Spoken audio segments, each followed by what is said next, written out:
case number 1, Darby versus Patty. This is Will Doctor. I'm defending Patty. And Lexi Barlow. I'm defending Darby. This is Darby. We'll go ahead and start. So we're here today to discuss Darby's statements about Patty. Patty's the mayor's wife, and Darby referred to Patty as a snob who is so cutthroat that she said very nasty things about her closest friend when that friend applied for a membership to an exclusive private women's club for which Patty is a member. Those statements are defamatory towards Patty and her husband, who is the standing mayor. And I believe that Darby said these things out of in a defamatory way to try to make sure that the mayor does not keep his job. Do you want to ask Darby any questions? How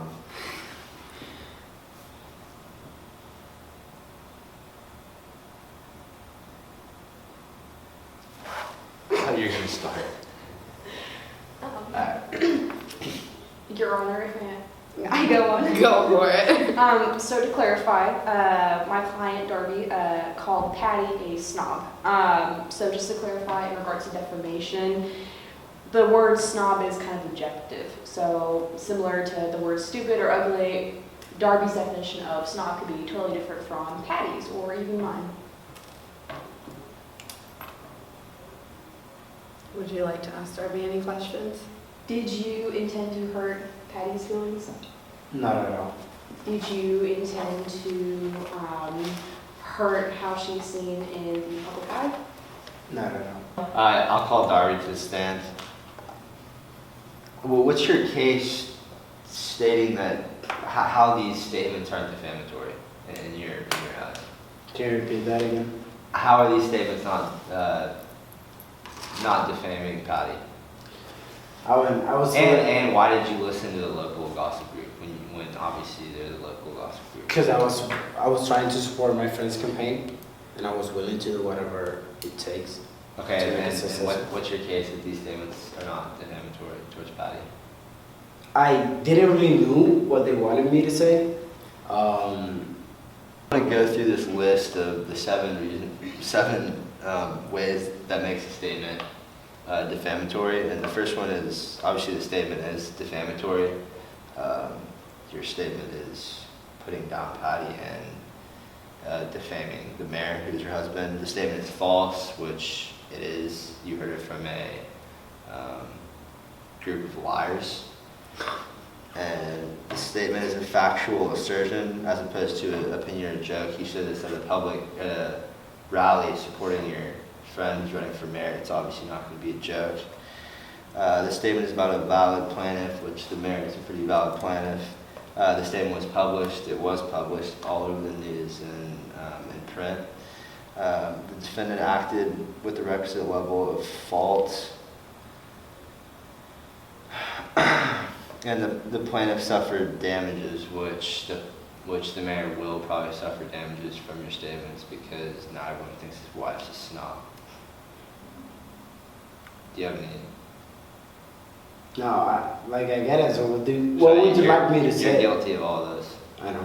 No, I am guilty of all of those, but if I'm trying to be like, if I want to defend myself, I would say no.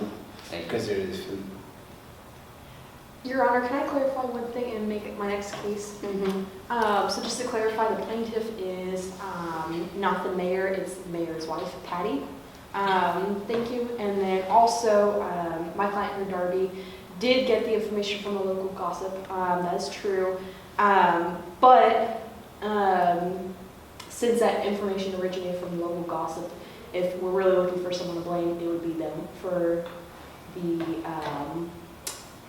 factual errors, and they were therefore not original claims made by Darby. That is all. Thank you. Will, do you have anything for that?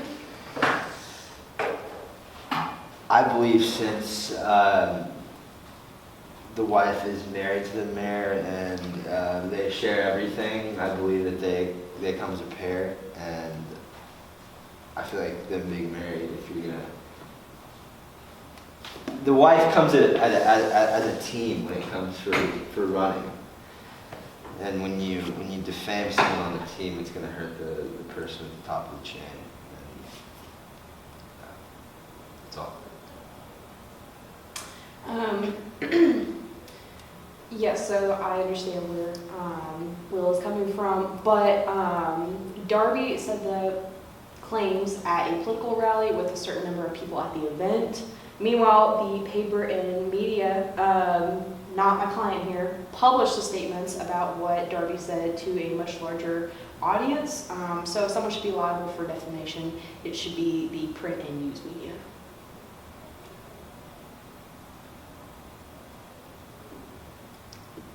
Would you like to move on, make a new point, or you can go off of that?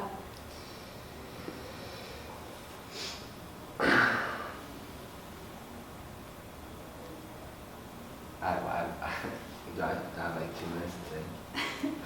I mean, Your Honor, I can make another point. So, in regards to defamation, it needs to be proven that an individual's reputation was negatively impacted to have an actual claim. Patty had already been rejected from the women's club prior to Darby's comments. Sheila had already been rejected from the women's club prior to Darby's comments, not to mention that Patty is not the actual candidate running for mayor. Her husband was the current mayor. The major impact of Darby's comments was the canceling of a lunch with Patty that Sheila had several weeks before the upcoming rally. I'd like to bring Darby to stand again. Again. What's your relationship with the mayor that you put on this rally for? It's just like business wise. Like, I'm supporting his candidacy, that's it. Did your statements have anything to do with what he told you to say? No. That's all.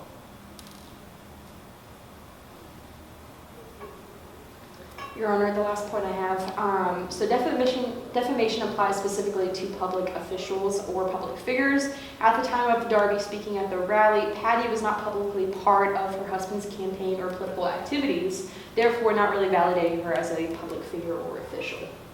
So in regards to this case and my client being sued for defamation, it really doesn't apply to him because Patty was, to say the least, irrelevant during the time. So when your client saw that statement on the script, did he not think at all not to say this? I mean, what when you read the script, didn't you know that was defamatory?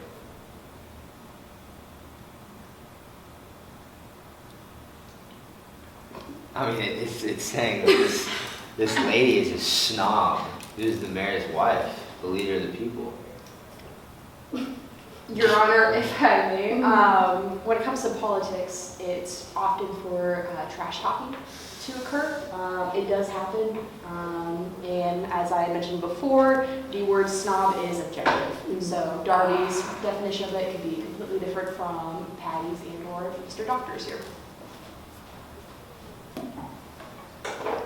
Do you have any rebuttals? I kind of stated mine. Good.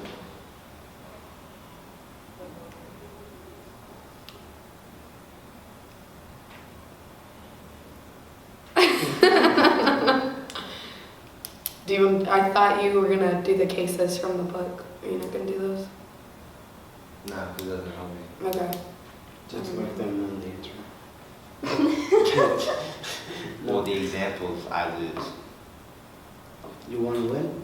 I mean, that is the goal. The examples would not help my case. No, I know.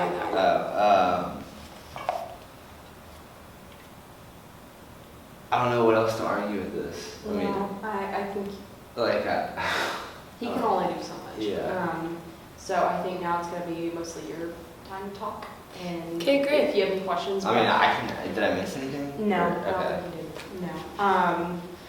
The big thing is I would, like, the claims I made, like the actual ones, like in regards to like the definition and stuff, like I think that you should reiterate them. So do you want to just see this and stuff? There you go. Oh gosh. So you just want me to like repeat what snob and defamation, like the definitions are? Or Yeah. did you get these like off of, where'd you get them? No, that's from the textbook. Okay. I don't know how to do this. Just go. Well, you can just say, well, after several hours of consideration, here are the final thoughts for the jury. Okay, great. For the jury? We don't have a jury. Okay, Great. you know what I mean. Michelle. Okay, so after some consideration, I would like to reiterate that defamation applies specifically to public officials. And as Alexi pointed out, Patty was not a public official or a part of the political campaign at the time.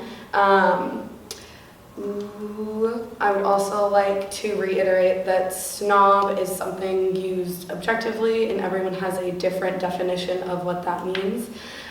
So in the case of Patty versus Darby, Alexi and Darby win this case. Congratulations. Yay. Not guilty of defamation. Not guilty of defamation. Yeah. Good job, Will. Good job. Okay. All right. These were good points. Honestly, you brought one up and you were like, what did you say? Oh, the all 7 reasons. I was like, ooh, He's laughing like. that shit was a bit. But That's then how- she was like, she's not a part of the campaign. I That was like, that's that was accurate. my only big punch, and then it just kind of was slowly down. Good job. Yay. That was probably like